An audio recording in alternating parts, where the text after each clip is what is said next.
Boa tarde, queridos amigos, queridos alunos. É uma honra, uma alegria estar com vocês aqui mais um sábado e mais uma live de nossa classe bíblica. Seja muito bem-vindo, muito bem-vinda. Você que está aí já pode aí compartilhar esse link, compartilhar essa live com seus amigos, com outros alunos, outras pessoas que querem aprender um pouco mais da Bíblia.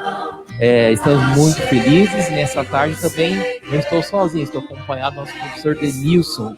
Denilson, boa tarde, tudo bem? Seja muito bem-vindo. Boa tarde, Jaime. Muito obrigado. Também gostaria de agradecer a presença de todos que estão conosco, nos assistindo, e mesmo aqueles que vão assistir depois, vão ter oportunidade também de estudar a Palavra de Deus, que é o foco dessa nossa reunião. Nós estamos aqui para entender melhor a Bíblia, a Palavra de Deus. Vocês todos são muito bem-vindos. Muito bem.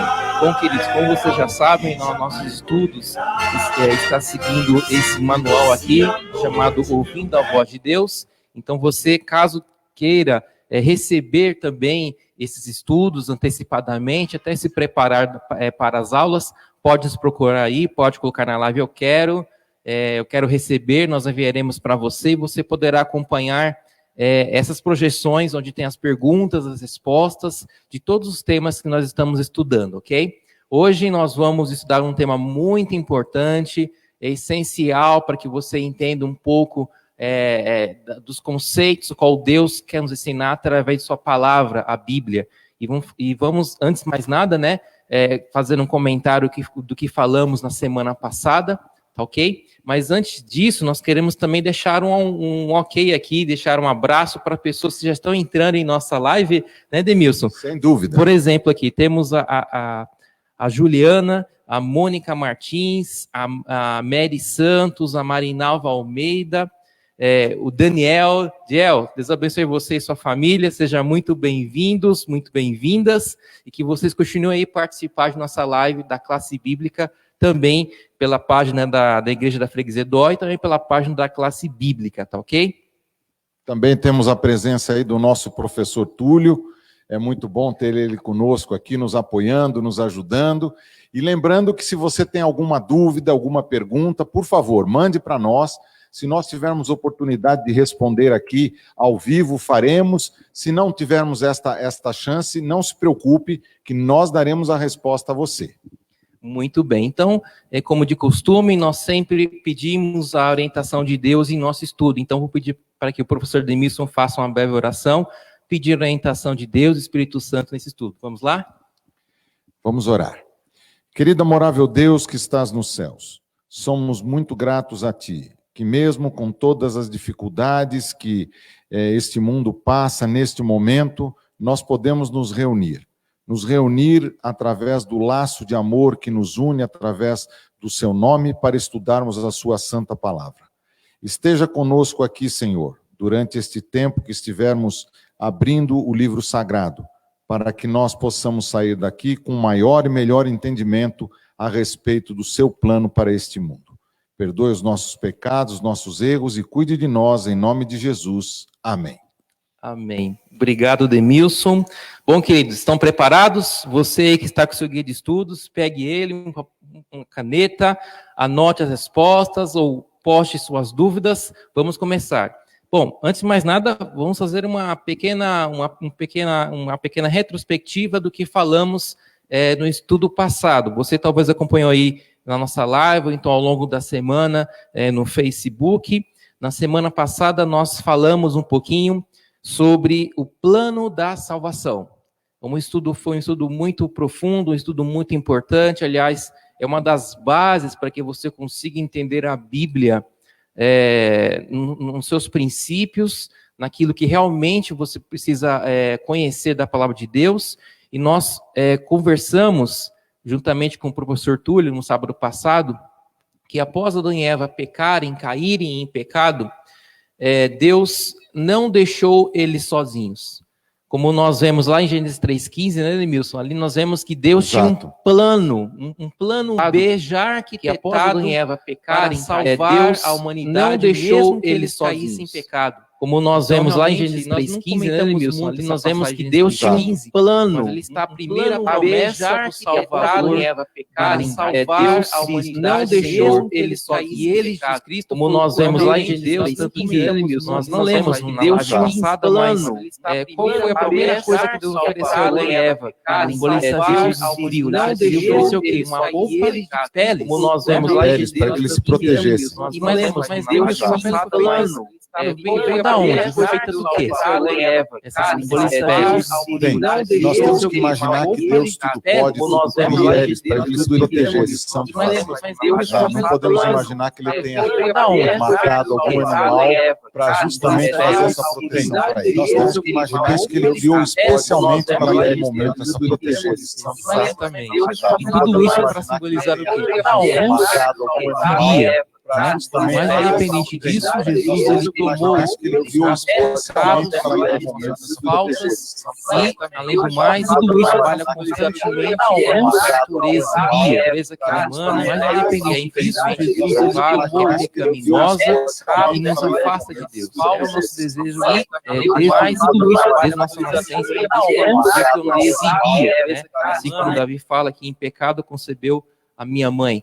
Então, por isso mesmo, nós precisamos do Espírito Santo para que a nossa natureza seja transformada, seja mudada em um novo homem, uma nova mulher, implantando a lei de Deus em nossos corações. Porém, a salvação, ela depende da nossa fé em Cristo, em Jesus Cristo. E é isso que vamos trabalhar nessa tarde, com o estudo número 5, né? Fé, arrependimento e confissão.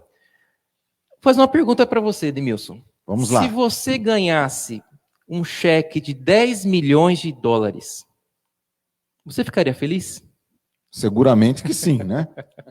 Quem não ficaria, não é verdade?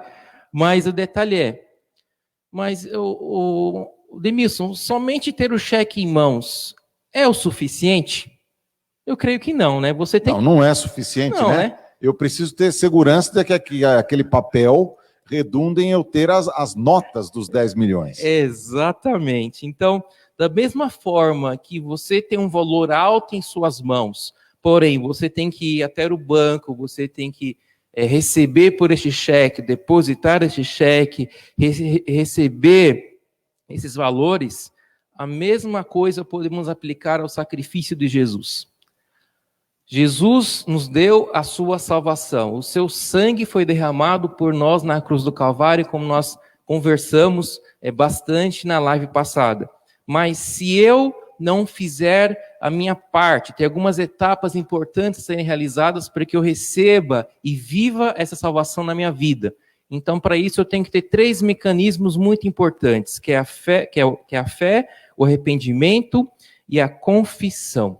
Então, sem esses 3 elementos, é como se você tivesse um valor altíssimo em suas mãos, um cheque, como muito bem falei aqui, de todo esse valor, e você não usufruí-lo, porque você não colocou ou não fez a parte que você deveria praticar dentro desta bênção, dentro dessa grande maravilha oferecida por Deus.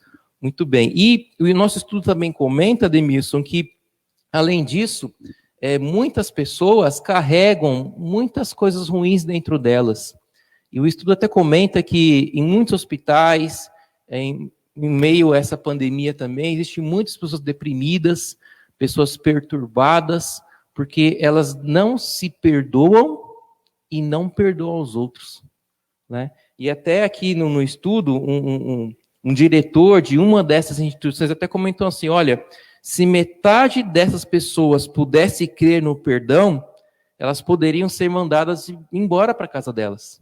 Mas como elas não acreditam nisso, não colocam isso em prática, elas vivem em constantes dificuldades, constantes problemas. Isso é a realidade, não é verdade? É verdade. Sabe, professor Jaime, está vindo a mim agora aqui uma lembrança.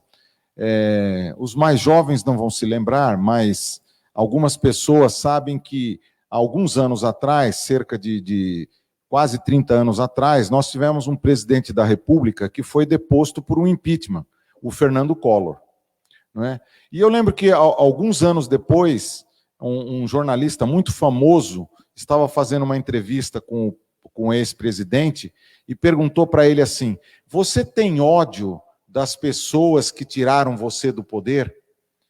E ele prontamente respondeu: não, eu não tenho ódio, porque se eu tivesse ódio delas, o mal ficaria comigo. Eu é que estaria sofrendo muito.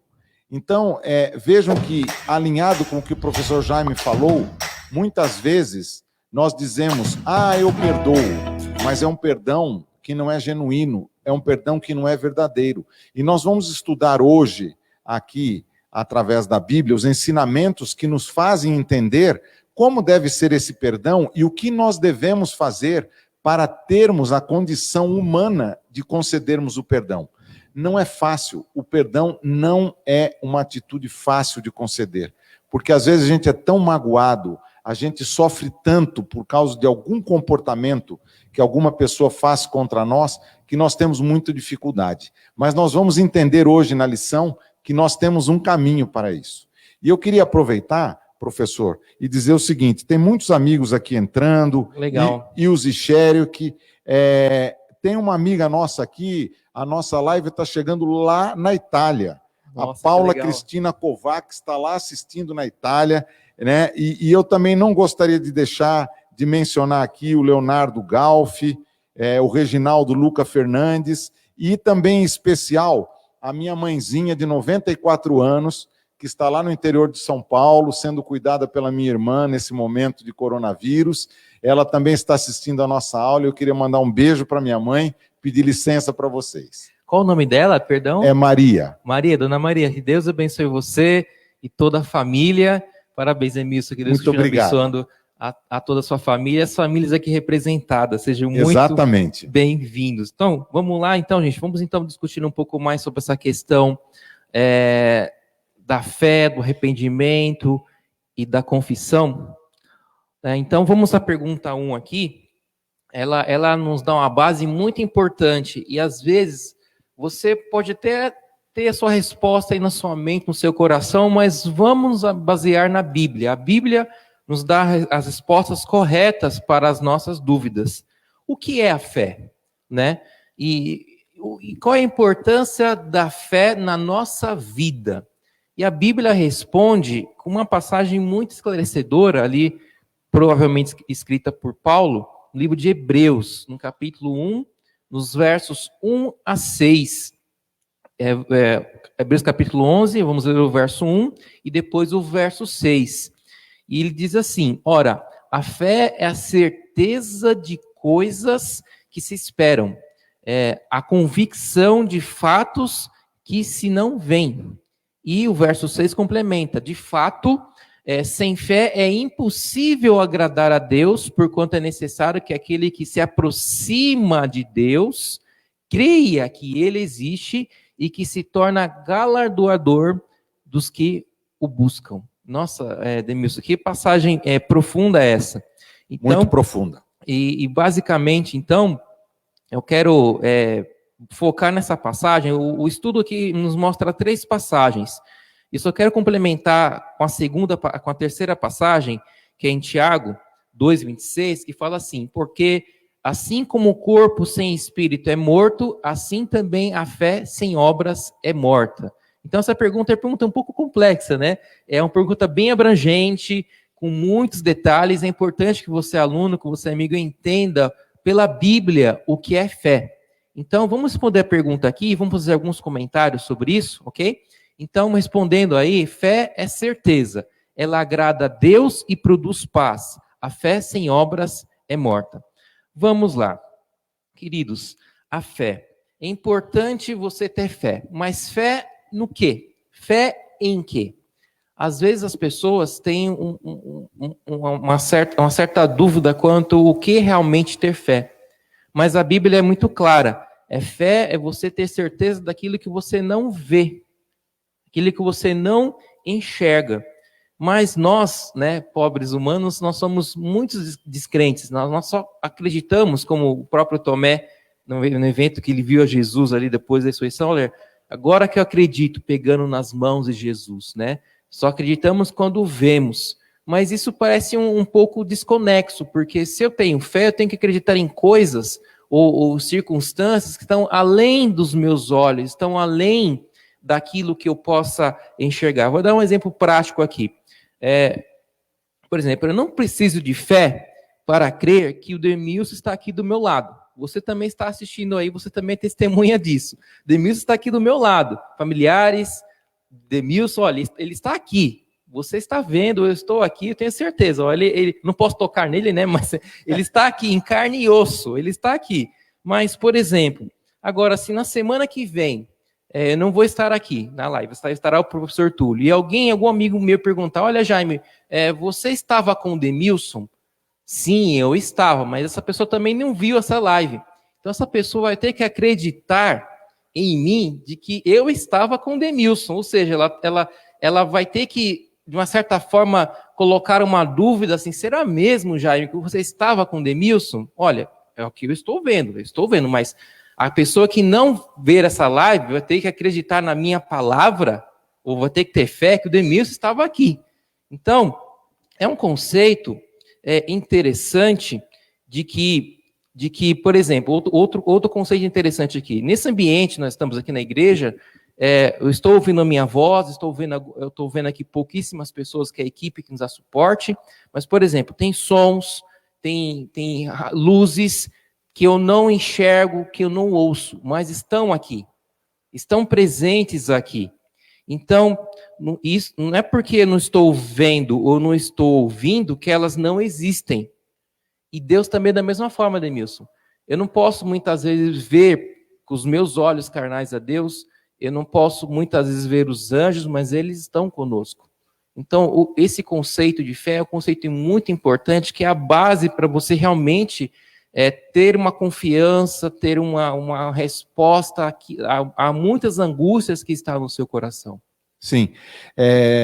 Eu lembro que uma certa vez eu estava ouvindo um pregador e ele disse assim, o que é fé?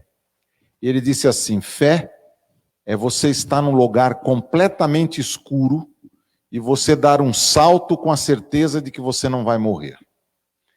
Por que nós podemos dar um salto no escuro e termos fé? Porque nós sabemos que Deus irá nos amparar.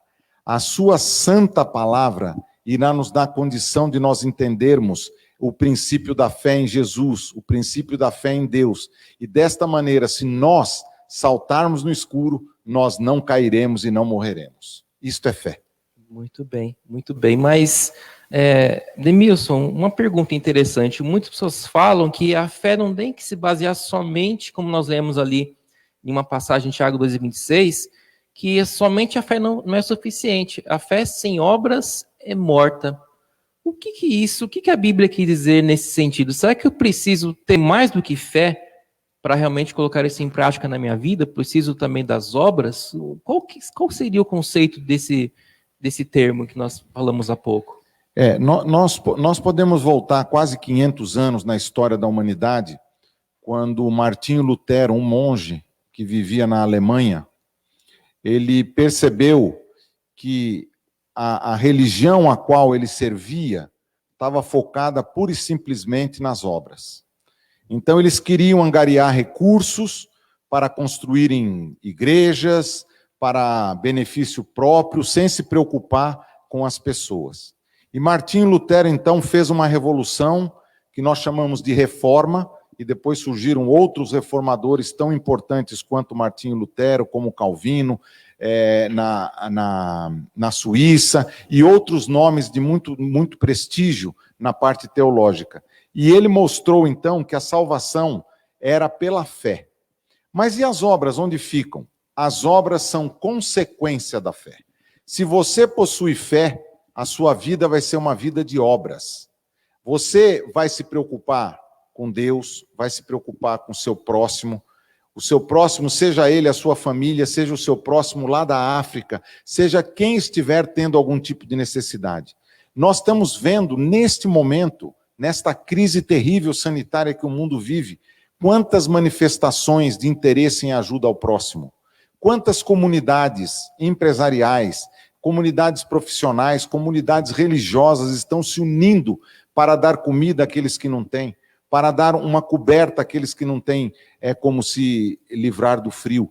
Então, a fé é a base de tudo. Se você tiver fé, você será uma pessoa que realizará obras de forma automática. Seu coração estará cheio de Deus e automaticamente você fará obras em benefício das pessoas. Muito bem explanado. Obrigado, Edmilson. E outro detalhe um pouco mais prático também nessa questão de fé e obras. Por exemplo, nós encontramos muitas vezes isso em realidades, principalmente em nossos dias. Chega um homem para a mulher: olha, eu amo você, eu te amo. O homem chega, o homem, né, casado com a mulher, mas bate nela. Eu pergunto, ele está condizente com suas obras? O que ele está falando que a ama condiz com sua atitude? De forma alguma. De forma alguma. De forma alguma. Muito pelo contrário. Então, é impossível isso, né? Então, esse é um exemplo muito prático entre fé e obras. Não adianta nada falar que você ama, que você crê, que você tem fé, se você não coloca isso em ações, como o Demilson muito bem explicou.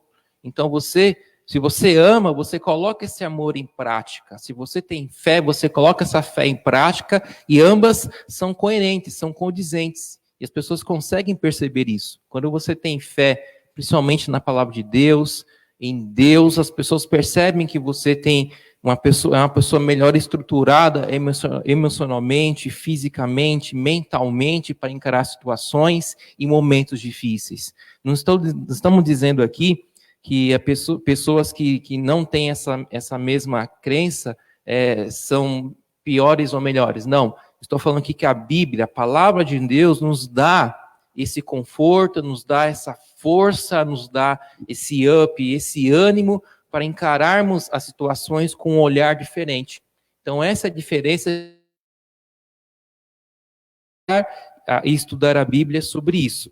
Ok? Mas vamos seguindo aqui. Temos bastante comentários, Demilson, de algumas pessoas aqui. Queremos agradecer também a essas pessoas. É verdade. Nós temos aqui, por exemplo, o Leonardo Galfi, né? A Valdinha Melo, a Paula Matos, o Fernando Veríssimo, o Enoque Sampaio, a Elza Beleze, a Ednir Oliveira, são todas pessoas que estão aqui conosco, né? Inclusive, eu me permito aqui ler um comentário do Leonardo Galfi, que diz o seguinte: perfeito comentário sobre fé e obras. Obras como consequência natural do fé operante. Muito obrigado, Leonardo. Você complementando de forma brilhante aqui o que estamos estudando. Muito bem, muito obrigado a vocês. E vocês podem fazer esses comentários, suas perguntas também.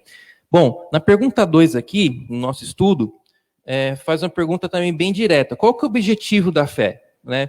Qual que é a função dela em nossa vida? Né? Então, 1 João 5,4, João, ali o apóstolo João, responde para a gente. Diz assim: porque tudo que é nascido de Deus vence o mundo. E esta é a vitória que vence o mundo, a nossa fé. Olha que passagem direta para nossas vidas. Em 1 Pedro 1,9 também, Pedro também complementa esse conceito, dizendo assim: olha, obter do fim da vossa fé a salvação da vossa alma. Então, queridos, a fé ela é muito mais daquilo que nós imaginamos. A fé, ela nos ajuda a vencer o mundo e também nos dá a salvação.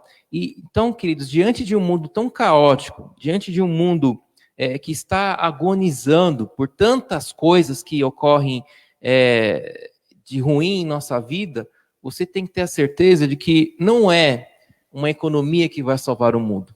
Não é um remédio, muito bem, um remédio, uma vacina.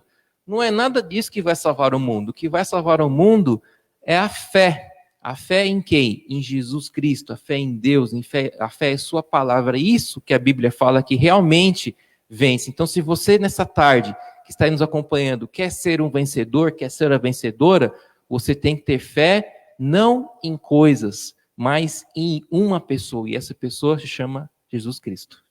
Tem uma outra passagem na Bíblia que diz que a fé remove montanhas, né?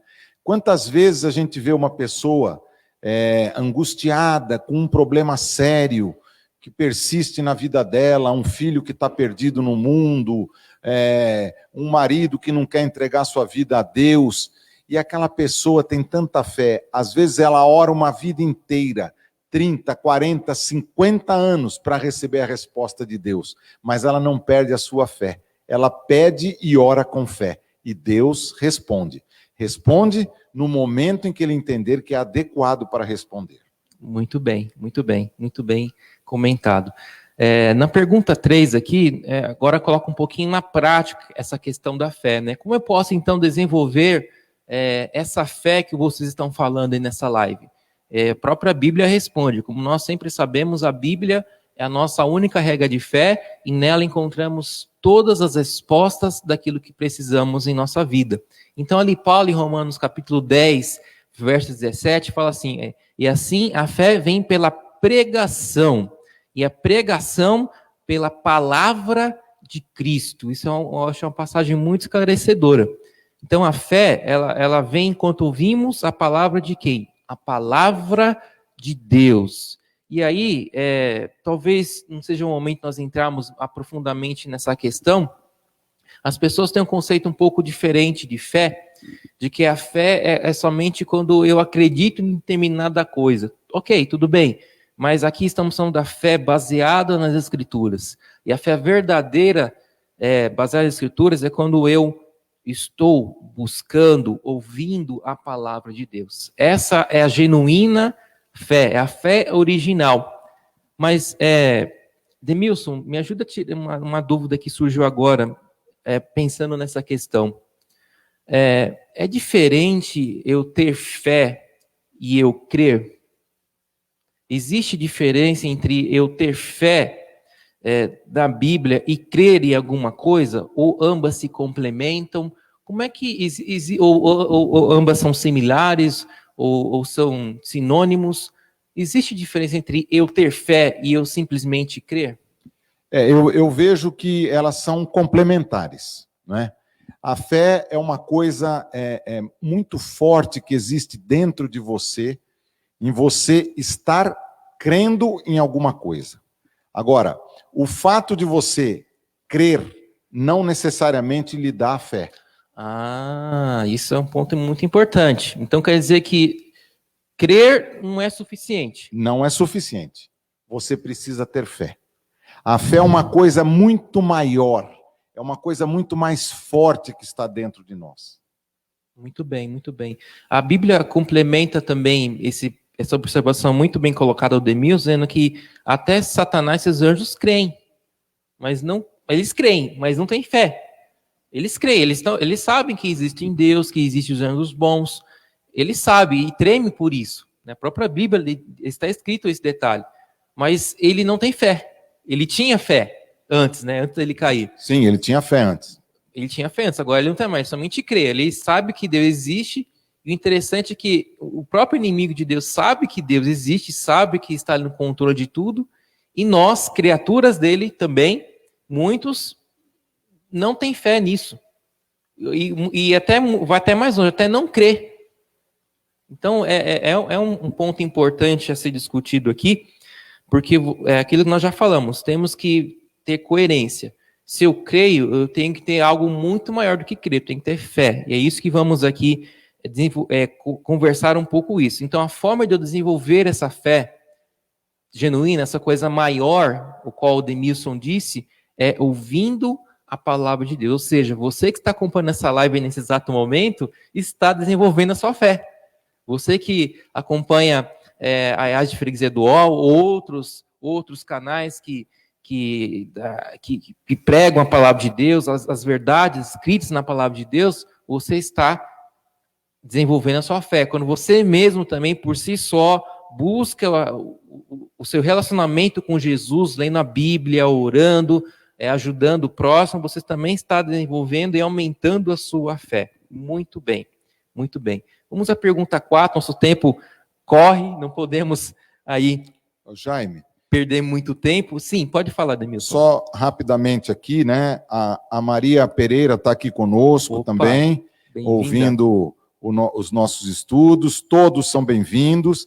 E eu faço também aqui uma menção que eu já tinha falado que A nossa amiga lá na Itália estava assistindo a nossa live. Agora aqui tem um casal de amigos, a Erenice e o Daniel, que estão lá na Suíça, também na sua quarentena, mas também estão estudando a palavra de Deus conosco. Não é? Em nome deles, eu agradeço a presença de todos e digo que todos são muito bem-vindos para que a gente amplie o nosso estudo e aumente a nossa fé no Senhor. Muito bem, sejam muito bem-vindos. Você pode compartilhar aí esse link aí para outros amigos, amigas, pessoas que precisam ouvir essa mensagem diante dessa situação tão delicada que nós estamos passando, né?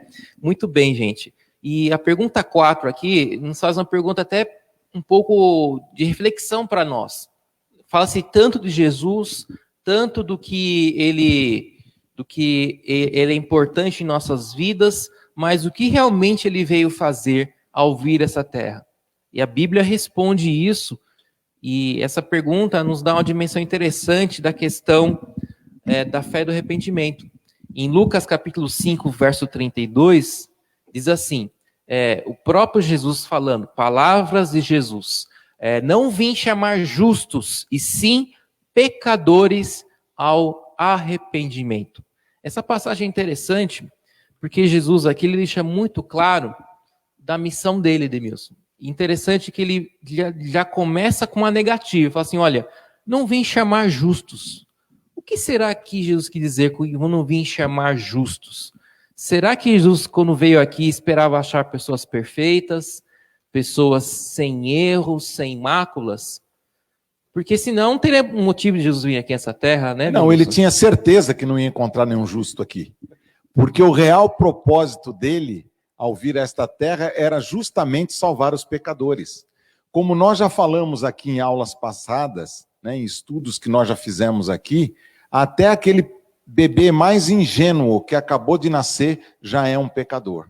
Ele é um pecador não porque ele cometeu algum pecado naquele instante, mas ele é um pecador porque a natureza nossa, de todos nós, a partir do momento que Adão e Eva pecaram no Jardim do Éden, todos nós nos transformamos em pecadores.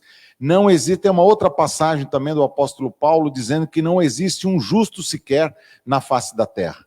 Então, a questão da vinda de Jesus, ela é clara e evidente para salvar a todos nós, porque todos nós somos pecadores. Muito bem.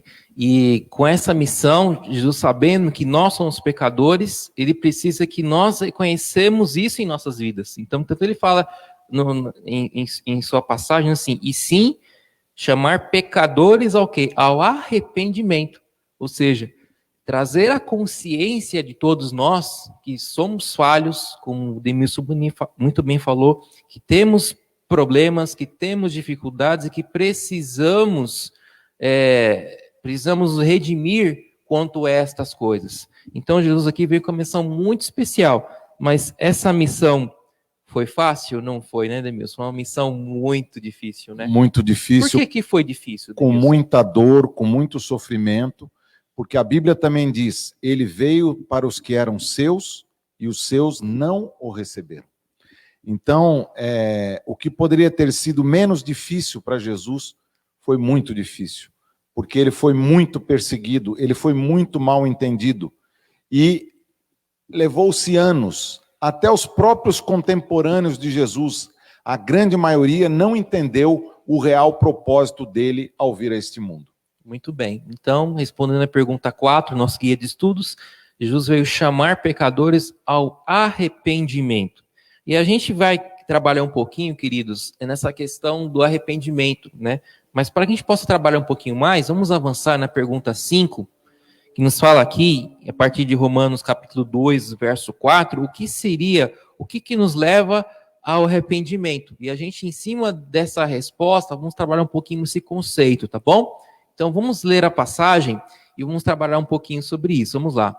Em Romanos capítulo 2, verso 4, fala o seguinte: ou desprezas a riqueza, sua bondade e tolerância e longanimidade, ignorando que a bondade de Deus é que te conduz ao arrependimento? Interessante essa passagem. Vamos responder aqui a pergunta e vamos conversar um pouquinho sobre ela. Ou seja, o que me leva ao arrependimento? A bondade de Deus nos leva ao arrependimento. Mas, afinal de contas, o que é arrependimento? Demilson, na visão bíblica desse termo, o que seria arrependimento? Qual a atitude, qual a postura de uma pessoa que está arrependida? O arrependimento é um processo genuíno que ocorre no coração das pessoas. Se o arrependimento é efetivamente verdadeiro, aquilo que o levou a pedir a Deus o arrependimento vai simplesmente deixar de existir na vida daquela pessoa. A Bíblia fala que os nossos pecados são lançados nas profundezas mais fundas dos oceanos. Nós temos fossas marinhas de 11 quilômetros, né? Como é que nós podemos pensar, né? Lá onde o Titanic afundou, eram 4.000 metros, quer dizer, 4 quilômetros.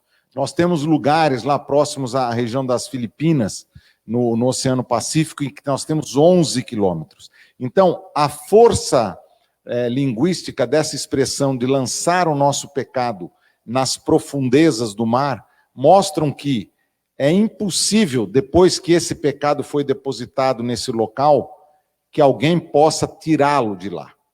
Então, o nosso arrependimento ele tem que ser calcado na fé em Deus, porque uma vez que nós tenhamos fé nele, nós vamos nos arrepender daquilo que fizemos de errado, e aquilo deixará de fazer parte da nossa vida. Muito bem citado. Gostei muito desse exemplo aí das profundezas do mar. Inclusive é uma passagem do nosso guia de estudos de que Deus faz com esses pecados. O interessante também, Demilson, que a palavra arrependimento, a sua forma original da Bíblia, seria você fazer um novo percurso, ou seja, você retornar. Imagine que você está numa autoestrada, em linha reta, e de repente você tem a consciência de que está no caminho errado.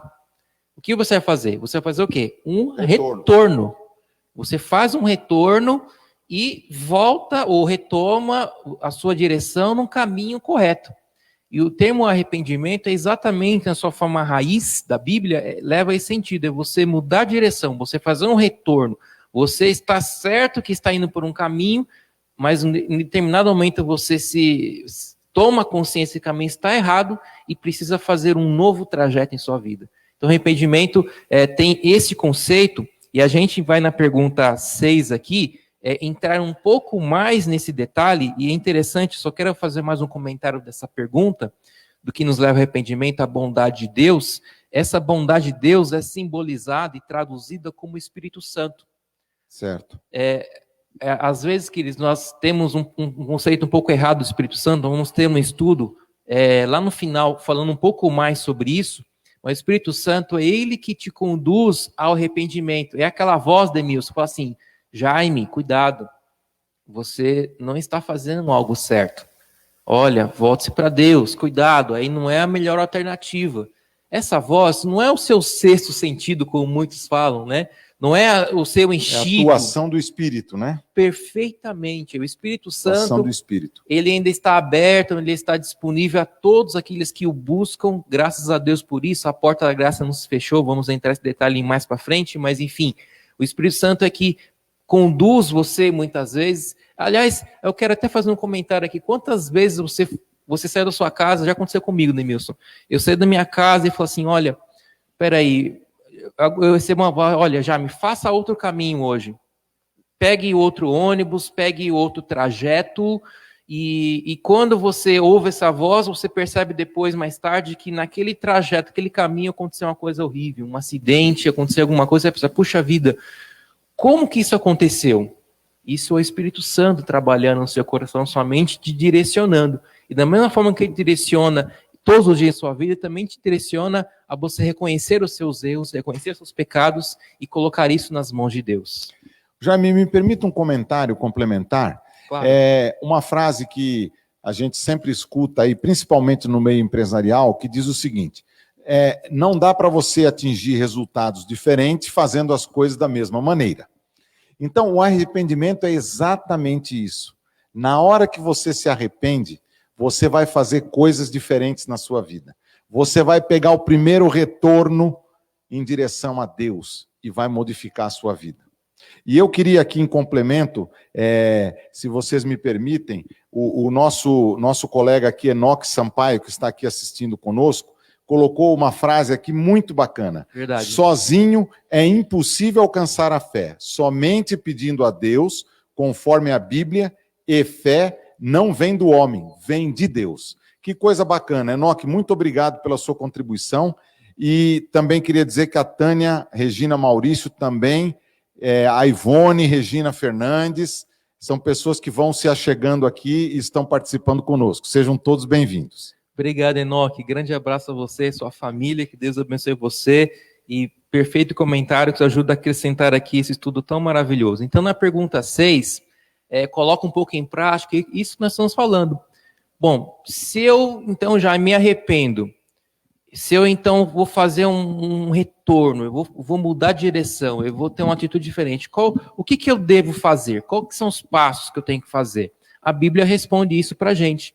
A Bíblia fala em Salmos, capítulo 38, verso 18, diz assim: confesso a minha iniquidade, suporto tristeza por causa do meu pecado. E esse verso, queridos, foi provavelmente escrito por Davi, né, em Salmos. Teve outras pessoas que escreveram Salmos, né, muitos Salmos, mas entendemos aqui que Davi escreveu isso.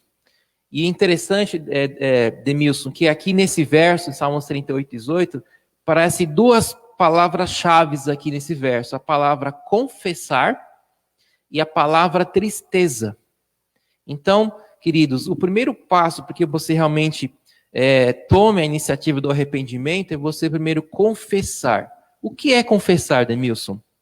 Confessar os meus pecados, as minhas iniquidades. Confessar está dentro do processo do arrependimento. Você está arrependido daquilo que você fez. Então você passa a confessar. Você vai confessar-se para quem? Você vai confessar-se para Deus. Você vai confessar-se para Jesus. Você vai se ajoelhar, vai levar uma prece ao céu e vai dizer: Senhor, eu errei, eu pequei, me perdoe. Esse é o processo que leva você a confessar os seus pecados. Mas, Emilson, eu vejo muitas pessoas que não confessam a Deus, eles confessam ao seu líder religioso, confessam a um padre, confessam a um amigo íntimo: olha, amigo, eu tenho aqui um problema sério, eu vou confessar para você uma falha que eu cometi. Isso é correto? De acordo com a Bíblia, esse seria o mais correto a ser feito? Eu confessar não a Deus e sim a pessoas os meus erros? Ou isso faz parte? Como funciona isso, Demilson? Olha, aqui tem um comentário nessa pergunta 6, que é justamente colocando duas passagens, uma que está em 1 João e a outra que está em 1 Timóteo, que diz o seguinte: Jesus é fiel e justo para nos perdoar e purificar. Portanto, Jesus é fiel e justo para nos purificar, para nos perdoar. Paulo afirma, e eu gostaria que você lesse, se possível, Jaime, 1 Timóteo 2,5, Paulo afirma que Jesus é o único mediador entre nós e Deus. Está aqui escrito, queridos alunos, em 1 Timóteo, capítulo 2, verso 5, diz assim: porquanto há um só Deus e um só mediador entre Deus e os homens, Cristo Jesus, homem. Isso responde à sua pergunta, não é? Existe uma distorção que foi criada ao longo do tempo, ao longo da história, da criação das religiões, da criação dos rituais litúrgicos das igrejas, em que se permitiu que as pessoas se confessassem para outro ser humano. Ninguém, como nós já dissemos, nesta face da terra, está sem pecados. Então, é um pecador se confessando para outro pecador.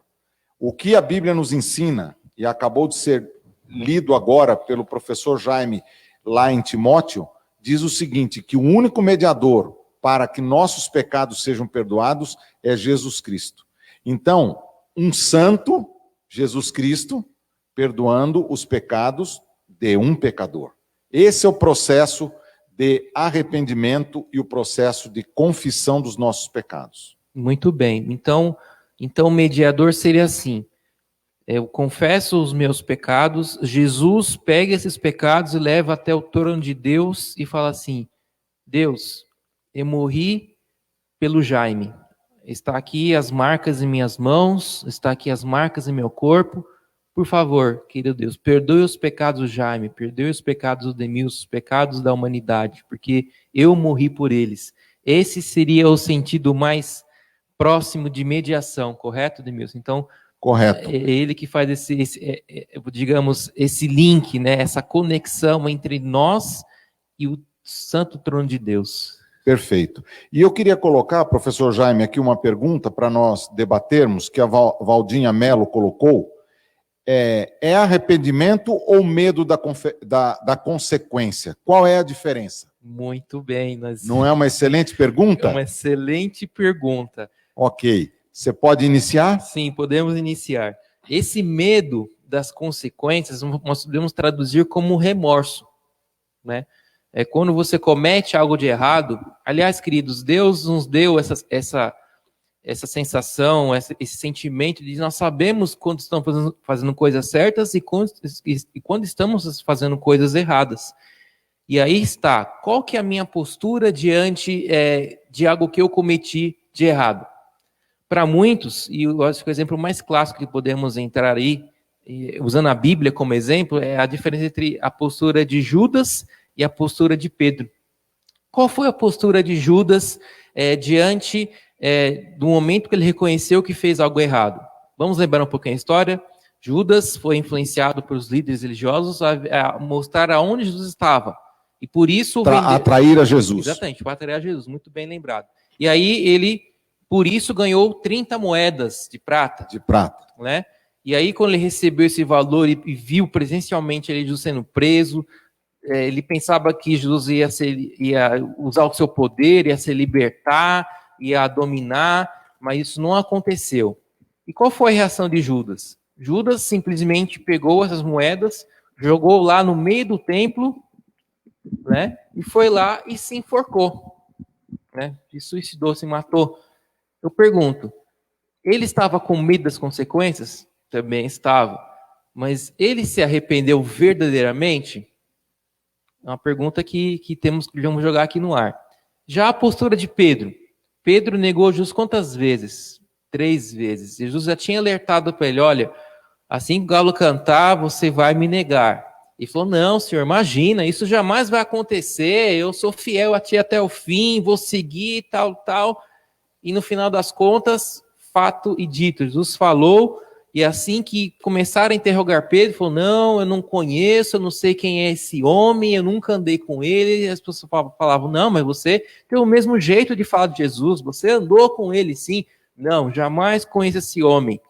E aí quando o galo cantou, foi aí que tomou dentro do coração de Pedro uma tristeza, uma dor intensa, que ele chegou, como a Bíblia fala, a chorar amargamente.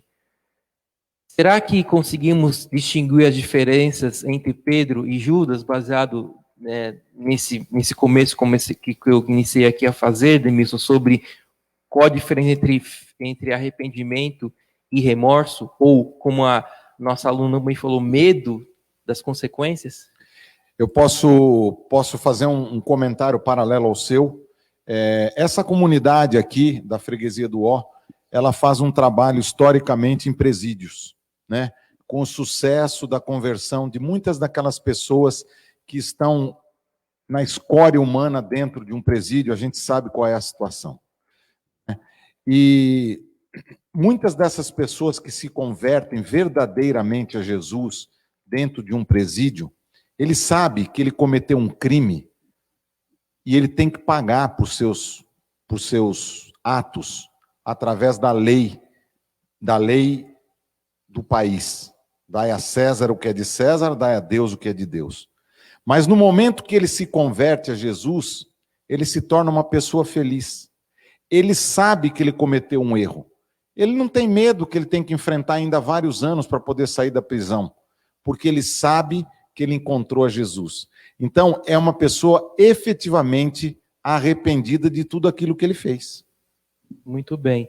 E, inclusive, nós queremos agradecer os comentários aqui. O Leonardo Galf mais uma vez comentou aqui, né, dizendo que Judas traiu Jesus e sentiu remorso. Perfeito. Pedro traiu Jesus e sentiu arrependimento genuíno. Exatamente isso. É exatamente isso, Leonardo. Obrigado pela sua participação. Inclusive, o comentário que o Demilson fez agora, irmão Valdeci Luciano, ele é um dos pioneiros desse trabalho em prisões. Que está aqui conosco. Que está aqui conosco. Poxa, parabéns, irmão. O Valdeci, que Deus abençoe. Ele com certeza sentiu na pele esse sentimento de muitas pessoas que estavam passando por essa situação quando ele trabalhava nos presídios. Irmão, que Deus o abençoe você e continue nessa fé genuína aí pela obra de Cristo. É verdade. Então, realmente, queridos, respondendo à questão da irmã aqui, Valdinha Mello. Valdinha Mello, realmente, arrependimento. A melhor tradução para arrependimento é quando você sente uma tristeza, uma dor no coração e você muda de posição, muda de postura. E como o Demilson muito bem falou, você não sente medo das consequências. Até porque, quando você reconhece seus erros, automaticamente você sabe que sofrerá as consequências disso e estará preparado para enfrentá-las. Deus, muitas vezes, queridos, ele muitas vezes não, ele sempre perdoa nossos pecados. Amém por isso. Só que muitas vezes ele permite que as consequências fiquem para que a pessoa amadureça e aprenda realmente e colha realmente aquilo que ela fez, que ela falou, que ela disse. Algumas vezes Deus retira isso também, mas muitas vezes ele deixa que isso prossiga até certo ponto, para que realmente eu amadureça como pessoa, uma pessoa que crê em Jesus, crê em Deus, e que realmente aprende assim, puxa vida, se eu fizer isso novamente, eu já sei o que vai acontecer comigo. Então é um ponto muito importante, muito bem discutido. Muito interessante esse ponto aí que foi levantado, né, e as análises que nós pudemos aqui fazer. Então, na pergunta 6, respondendo, então a pessoa confessa os pecados a Jesus, ok? A Deus, ao Espírito Santo, muito bem. Na pergunta 7 aqui, tem agora, digamos, a consequência, né, disso, que quando a pessoa não quer se arrepender ou não confessa os seus pecados. E em Provérbios, né, Salomão escreveu lindos provérbios, palavras de sabedoria para nossas vidas. Ele resume isso em versos bem direto. Diz assim, Provérbios capítulo 28, verso 13. O que encobre as suas transgressões jamais prosperará, mas o que as confessa e deixa alcançará misericórdia. Queridos, esse verso é um verso muito forte, Demil, sabe por quê? Aqui é uma condicional. O que é uma condicional, queridos amigos? Se eu fizer isso, eu terei este resultado. Porém, se eu não fizer isso, eu terei outro resultado. E qual que é o resultado de eu não confessar os meus pecados? A Bíblia é clara. Se eu encobrir as minhas transgressões, se eu esconder de Jesus, simplesmente a Bíblia fala, eu jamais prosperarei. É um termo muito forte, sabe por quê? Às vezes as pessoas levam o termo prosperar somente a questão financeira. Mas não. Quando você tem um erro, tem um pecado guardado em seu coração e você não o confessa, não entrega a Jesus, você é abalado fisicamente, você é abalado mentalmente, espiritualmente, você fica com sequelas, às vezes até irreversíveis, porque você não se perdoa e não perdoa a outra pessoa. E aquilo você carrega pelo resto da vida. Então a questão da prosperidade aqui, ela engloba muitas coisas, a sua vida como um todo. Por isso que... Os relacionamentos com as pessoas. Verdade, é muito relevante isso. Mas ele fala agora a consequência positiva. Olha, mas se você confessar e deixar esses pecados nas mãos de Deus, você vai alcançar o quê? Misericórdia. O que é misericórdia, Demilson? Graça. A graça de Jesus, a graça de Deus vai tomar conta do seu coração, vai limpar o seu coração, a sua mente, e você vai respirar mais leve, você vai levar a sua vida de forma mais leve, porque você tem certeza e a fé de que Jesus perdoou o seu pecado, que você é uma nova pessoa e você vai seguir em frente em sua vida.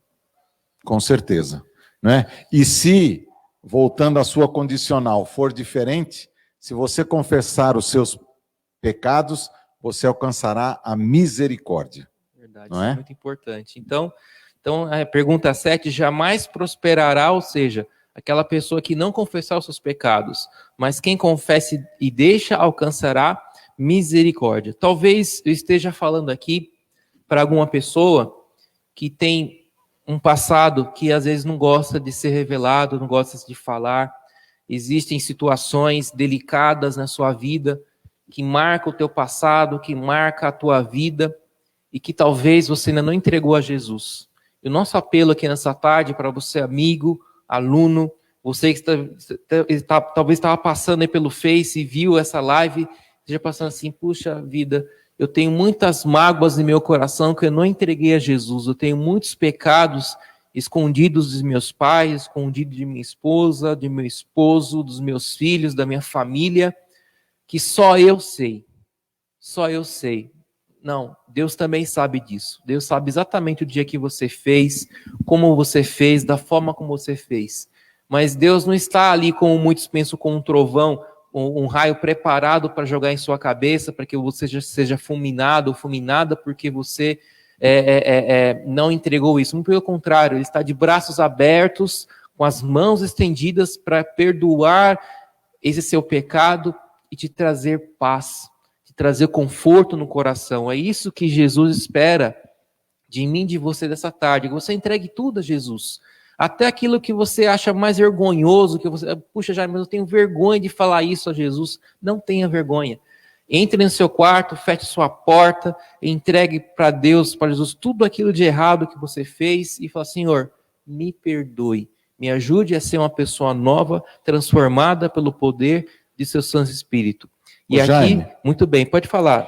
Eu sei que nós estamos aí com o tempo se esgotando, mas como tem uma pergunta aqui do Leonardo Galfi muito interessante, está bem dentro desse tema, você até já quase que respondeu ela plenamente, diz assim, devemos confessar publicamente os nossos pecados?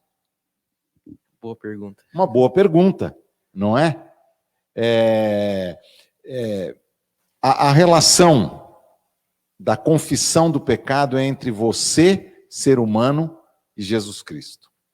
Então você não precisa confessar os seus pecados publicamente, porque talvez você não seja bem entendido, você seja renegado em alguma sociedade que você faça parte, em alguma comunidade. Então, como o irmão Jaime disse, vá no seu quarto, feche a sua porta com tranquilidade, eleve seus pensamentos aos céus, coloque as suas dúvidas, as suas inquietações, os seus pecados, que Deus vai lhe perdoar. Amém, muito bem. É claro que, complementando o que o Demilson muito bem explicou, e a pergunta do Leonardo, às vezes, nós vamos comentar isso em outras lições, mas somente para dar um adiantamento aqui, às vezes o pecado não afetou somente a Deus, afetou também uma pessoa próxima a você. Então é importante também, quando você cometer um pecado que afeta uma outra pessoa, que você peça primeiramente perdão a Deus, para que Ele perdoe o seu pecado, e também peça perdão, né, àquela pessoa a qual você feriu.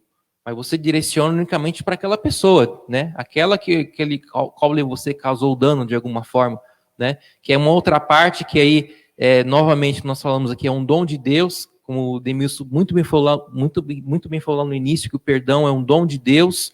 Então, da mesma forma que Deus concede perdão a nós, nossos pecados, nós também deveríamos conceder perdão àquele que nos fere, àquele também que nos machuca. Claro que esse é um processo que eu digo que não é fácil, realmente é um dom de Deus, e que somente pelo poder de Deus é que temos capacidade de exercer isso. E nós queremos agradecer também ao Enoque, comentando aqui dos Salmos 38, e a Fernanda também dizendo assim, exatamente, somente Deus para julgar nossos pecados. Muito bem comentado, Fernando. É verdade mesmo. Muitas vezes nós queremos julgar os pecados dos outros. Nós queremos apontar o dedo e falar, você está errado nisso, naquilo outro. Espera aí. O único que julga e vai prestar contas no final conosco é Deus. Ok? Então, a última pergunta do nosso estudo dessa tarde, penúltima, né? O que Deus faz, então, quando nós confessamos os nossos pecados? Então, eu quero aqui me direcionar a um desses versos eu quero ler Miqueias, né? Miqueias capítulo 7, versos 18 e 19, que é exatamente o que o professor Demilson comentou em um dado momento aqui do nosso estudo. Diz assim: quem, ó Deus, é semelhante a ti, que perdoas a iniquidade e te esquece da transgressão do restante da tua herança? O Senhor não retém a sua ira para sempre, porque tem prazer na misericórdia. Tomará a ter compaixão de nós, pisará aos pés as nossas iniquidades e lançará todos os nossos pecados aonde? Nas profundezas do mar. Que coisa maravilhosa, Neemilson. É lindo demais isso. Que confortante lindo. Isso. Deus, como muitos falam, Deus não tem uma varinha de pescar que fica lá pescando e retomando nossos pecados, como muitas vezes jogam na nossa cara. Olha, lembra que aquilo que você fez de errado há tanto tempo atrás? Jesus não faz isso. Ele simplesmente joga lá no fundo do mar e fala assim, olha, é como se Deus tivesse amnésia, né, Demilson? Você fala assim, mas Jaime, Demilson, vocês fizeram isso de errado? Será que fizeram mesmo? Não me lembro disso. Olha aqui, gente. É bem assim o trabalho que Deus faz na nossa vida. Que coisa maravilhosa. Deus seja louvado por isso. Né? Então, respondendo à pergunta 8, Ele nos perdoa e nos purifica. Lança nossos pecados nas profundezas do mar. Então, Deus, queridos, quando faz um trabalho na nossa vida, Demilson, Ele faz um trabalho completo, Ele não faz pela metade. Perfeito, né? Perfeito. Faz perfeito. Então, Ele nos perdoa, nos purifica, nos torna nova pessoa. As pessoas falam assim, filho, agora você tem uma nova página a ser escrita da tua vida. Vá em frente, confie em mim. Que coisa maravilhosa. Amém. E para encerrarmos, então, a nossa última pergunta dessa tarde. Então, Deus quer fazer Deus espera muito de você, sabia? Querido aluno, amigo, Deus espera muito de você, de mim, do Demilson, mas o que realmente Ele espera de cada um de nós? A Bíblia responde em Isaías, capítulo 55, e o verso 7. Olha só o recado que Deus tem para você nessa tarde. Diz assim, deixe o perverso o seu caminho, o iníquo os seus pensamentos, converta-se ao Senhor, que se compadecerá dele, e volte-se para o nosso Deus, porque Ele é rico em perdoar. Esse é o convite do nosso Senhor Jesus, do nosso Deus, do Espírito Santo. Deixemos o caminho do mal, das maldades, vamos nos converter, nos voltarmos para Deus, pois Ele é rico em quê? Em perdoar. Ele não é pobre em perdoar, Ele oferece o perdão a todos, sem exceção. Pode ser o pecado que você pode achar o mais grave ou mais crítico. Não existe para Deus pecadinho ou pecadão, Demilson. Não existe. Para tudo que existe, que errado é pecado, e Deus tem o poder de perdoar todos eles. Ok? Então, frente a isso, nós vamos para o final, vamos fazer aqui o nosso compromisso de fé desta tarde. E ao eu ler esses compromissos, que você possa, no lugar onde você está, levantar a sua mão como símbolo que você reconhece e aceita isso em sua vida a partir de hoje, a partir desse estudo, o qual você aprendeu da palavra de Deus. Vamos lá? Então, nosso compromisso de fé dessa tarde. Quero experimentar a paz que vem do arrependimento e da confissão. Eu quero. Porque hoje, queridos, o que falta em nosso mundo é a paz. E muito, porque nós não nos arrependemos e não entregamos nada a Jesus muitas vezes. Creio que Deus pode perdoar todos os meus pecados. Eu creio nisso, que Deus pode perdoar todos, sem exceção. Deus não classifica pecados. E, por fim, aceito o convite de Jesus para deixar o mal e me voltar para Ele. Amém. Eu também aceito o convite de Jesus nessa tarde, a deixar tudo aquilo que eu cometo de maldade e colocar minha vida completamente nas mãos dele. Muito bem. Nós queremos agradecer a você e temos mais pessoas aqui, né? Comente aí, Demilson, mais pessoas comentando aqui. Eu não gostaria de terminar essa live aqui sem um comentário do Enoque Sampaio. Muito bem. Que foi muito interessante aqui e muito bem lembrado para nos ajudar a entender quando nós confessamos e quando nós não confessamos nossos pecados. O rei Davi cometeu um pecado terrível. Eu não vou entrar aqui no mérito da história, podemos até em outro dia comentar, mas ele fez um pecado terrível. E no Salmo 38, Davi estava sofrendo muito. Ele relata lá nesse salmo o sofrimento porque ele não tinha confessado o pecado dele a Deus. Então, se ele estava sofrendo naquele momento, é porque ele estava sentindo a necessidade do arrependimento. Já no Salmo 32, ele já estava muito feliz, porque ele já tinha se confessado a Deus do seu pecado e já tinha sido perdoado por Deus.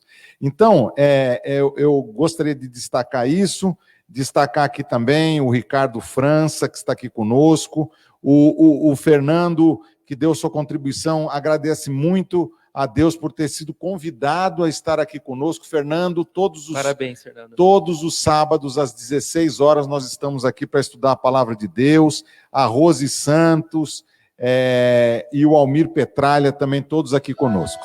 Bom, queridos, fica aqui então o nosso convite. Na semana que vem, nós vamos estudar um assunto muito importante. Aliás, tudo que está acontecendo ao nosso redor é alvo do que vamos estudar sábado que vem, com o professor Demilson na apresentação e o Túlio nos comentários sobre os sinais da volta de Jesus. Nós vamos estudar esse tema no próximo sábado, 16 horas.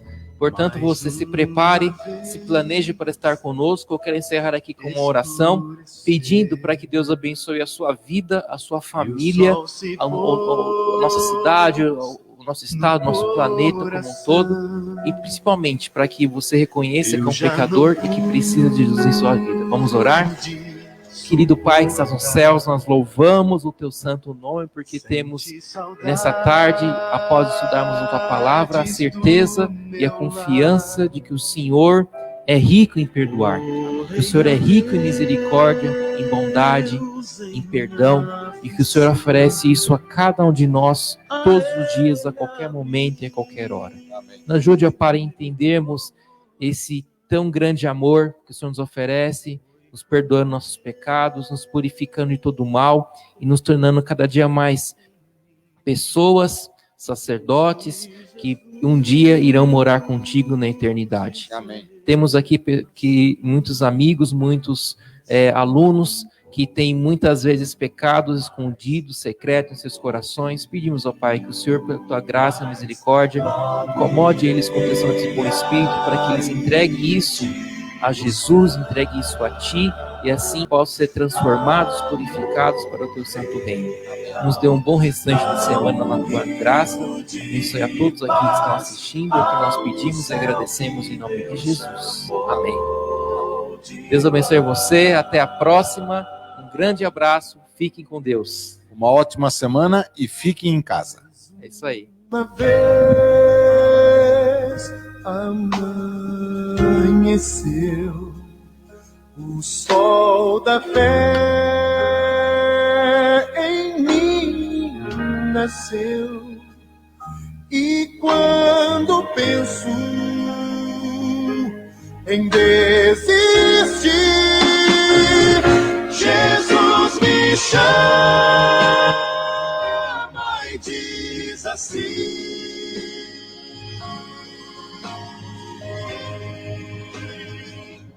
é só um pouco mais, um pouquinho mais, logo irei aí te buscar. Amor real, há um rio de paz, há um céu que Deus chamou de lar. É só um pouco mais, um pouquinho mais, logo irei aí te buscar. Amor real, há um rio de paz,